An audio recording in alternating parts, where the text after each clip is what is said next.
He had the boiler go down on a Friday afternoon, and if they didn't meet a certain deadline, they were going to get severe penalty. So that's why they were in such a rush to have us.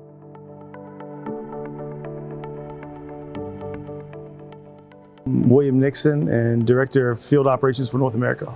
Recently, we just had a client reach out to us from a California CFB.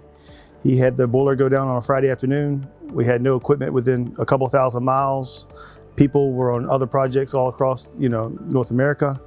And he needed us to be there as soon as possible. They were going to erect scaffold, do the welding, hydro the boiler, and then want us to come in and do a HVTS repair to the coating so they could get back online or they would get penalized. They made the call on a Friday afternoon. We got in touch with logistics.